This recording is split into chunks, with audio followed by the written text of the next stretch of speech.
नमस्कार, कशा आहात सगळे? तर पुन्हा एकदा आपलं स्वागत आहे पायल रेसिपीज मध्ये।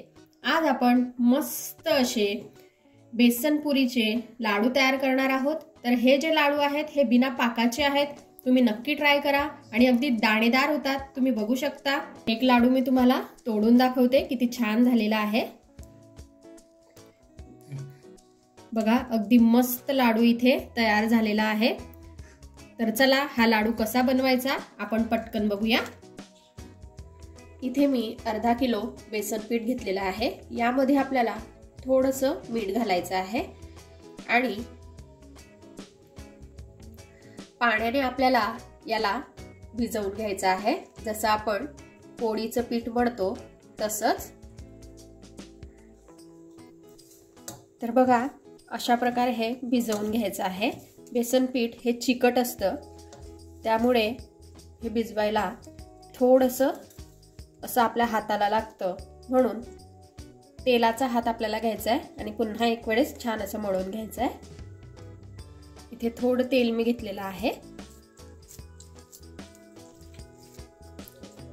तर बघा, थोडंसं तेल लावल्यामुळे हे हाताला अजिबात आता चिकटत नाहीये। अगदी छान इथे गोळा हा तयार झालेला आहे। थोडासा हा कडक असतो बघा, खूप सॉफ्ट नाहीये। तर असाच आपल्याला करून घ्यायचा आहे। आता आपल्याला या पिठाच्या छान अशा पुऱ्या तळून घ्यायच्या आहेत। इथे मी कढईमध्ये तूप घेतलेला आहे, याला आपल्याला गरम करून घ्यायचं आहे आणि गॅसची जी फ्लेम आहे ही लो ठेवायची आहे। हाय फ्लेम वरती आपल्याला पुऱ्या तळायच्या नाहीयेत। साजूक तुपाचा इथे वापर केलेला आहे मी, तुम्ही पण साजूक तुपाचाच वापर करा। लाडू अगदी मस्त आणि टेस्टी लागतील। तर बघा, आता आपण पुऱ्या तयार करून घेऊ। इथे मी छोटे छोटे गोळे तयार करून घेतलेले आहेत। पीठ न लावता आपल्याला याला लाटून घ्यायचं आहे। वाटलं तर आपण तेल किंवा तूप याला लावू शकतो।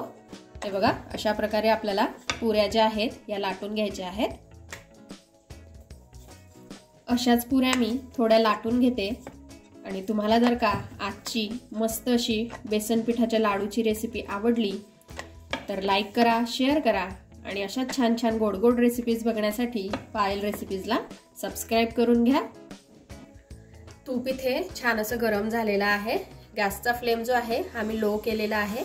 लो फ्लेम वरती आपल्याला या ज्या पुऱ्या आहेत या छान अशा तळून घ्यायच्या आहेत। गॅसची फ्लेम लोच ठेवायची आहे, नाहीतर तूप जे आहे हे जळतं आणि त्याला जळका वास येतो। बघा, मस्त अशा पुऱ्या इथे अशा प्रकारे आपल्याला तळून घ्यायच्या आहेत। पुरी छान अशी तळून झालेली आहे, आपण काढून घेऊ आणि अशाच प्रकारे बाकीच्या ज्या आपल्या सर्व पुऱ्या आहेत या तळून घेऊ।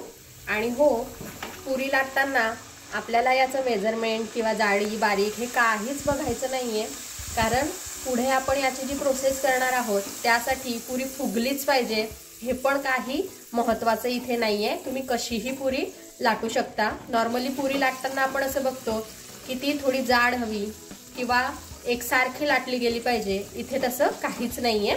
तर तुम्ही सहज हा लाडू बनवू शकता।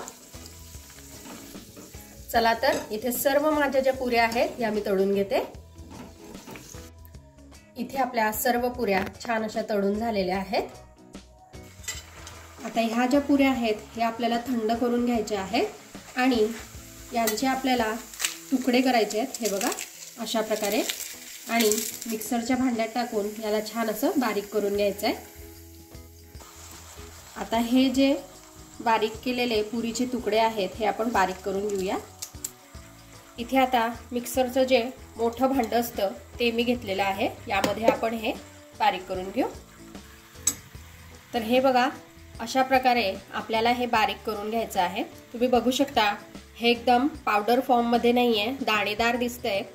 तर हे आपण पुरी तळून घेतल्यामुळे छान असं दाणेदार झालेलं आहे, नाहीतर आपण डायरेक्ट बेसन पिठाचे सुद्धा लाडू बनवू शकतो। तर असेच मस्त दाणेदार तुम्हाला जर का लाडू छान खुसखुशीत हवे असतील तर तुम्ही अशा प्रकारे लाडू बनवू शकता, किंवा तुम्हाला डायरेक्ट बेसन पिठाचे लाडू बघायचे असतील तर ते सुद्धा बनवलेले आहेत। 3-4 प्रकारचे लाडू आपण याआधी बनवलेले आहेत, तर ते तुम्ही चॅनलवरती जाऊन नक्की बघा। आय बटनवर मी तुम्हाला देईन, तिथे सुद्धा तुम्ही बघू शकता। चला तर अशाच प्रकारे सर्व जे मिश्रण आहे ते आपण तयार करून घेऊ, बारीक करून घेऊ। तर बघू शकता तुम्ही इथे पुऱ्या ज्या आहेत या छान अशा मी बारीक करून घेतलेल्या आहेत। अगदी मस्त दाणेदार तुम्हाला ह्या दिसत असतील। असंच आपल्याला हे करून घ्यायचं आहे। आता पुढे आपल्याला काय करायचं आहे ते आपण बघूया। आता आपल्याला इथे साखरेचा पाक वगैरे काही तयार करायचा नाहीये। हे जे पुऱ्यांचं मिश्रण आपण बारीक करून घेतलेलं आहे हे आपल्याला यामध्ये ओतायचं आहे। इथे मी गॅसचा जो फ्लेम आहे हा अगदी बारीक ठेवलेला आहे आणि यामध्ये आता आपल्याला जवळपास 2 वाटी एवढी पिठी साखर घालायची आहे। तर इथे मी नॉर्मल आपली जी साखर आहे ही मिक्सरच्या भांड्यात घालून छान अशी बारीक करून घेतलेली आहे आणि यामध्ये 3-4 इलायची सुद्धा बारीक करून घेतलेली आहे साखर मध्ये।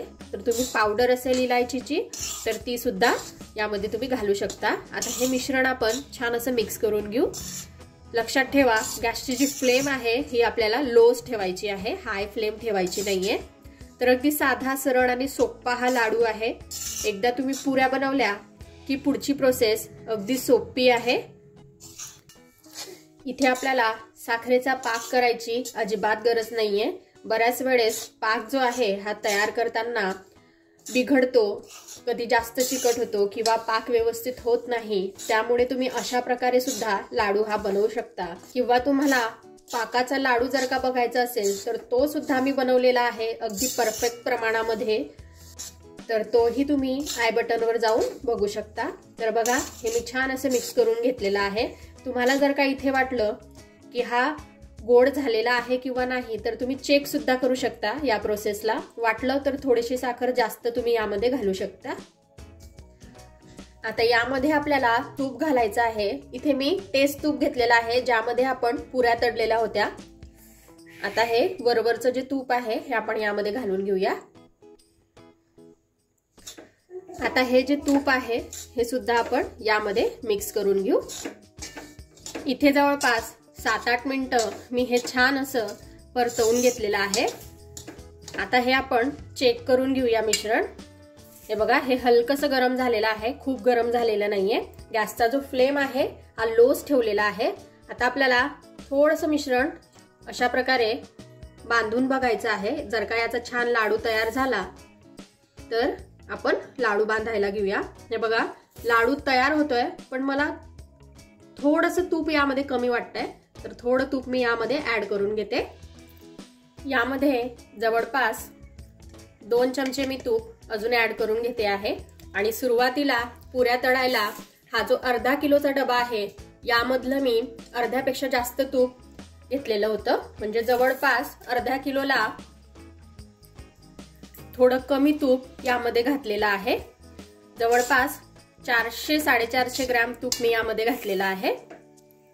हे सुद्धा छान असं मिक्स करून घेऊ। तर इथे उर्वरित तूप सुद्धा छान असं मिक्स करून झालेलं आहे। गॅसचा जो फ्लेम आहे हा अगदी लोच आहे आणि कढई जी मी इथे घेतलेली आहे ही छान अशी जाड तळाची कढई आहे। अशीच कढई किंवा पातेला आपल्याला यूज करायचं आहे। आता आपण याचे जे आहेत हे लाडू बांधून घेऊया।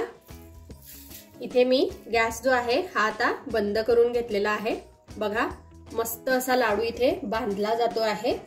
आता अशाच प्रकारे आपण सर्व लाडू जे आहेत हे तयार करून घेऊ आणि तुम्ही बघू शकता लाडू अगदी छान दाणेदार इथे तयार झालेला आहे।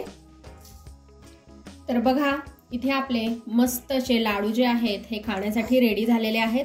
अगदी दाणेदार आणि मस्त झालेले आहेत।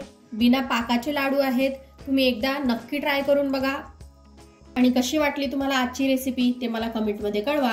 आपण भेटूया अशाच एका छानशा गोड रेसिपी सोबत नेक्स्ट व्हिडिओमध्ये। तोपर्यंत आपली काळजी घ्या आणि जाता जाता चॅनलला सबस्क्राइब करा। Take care, bye bye.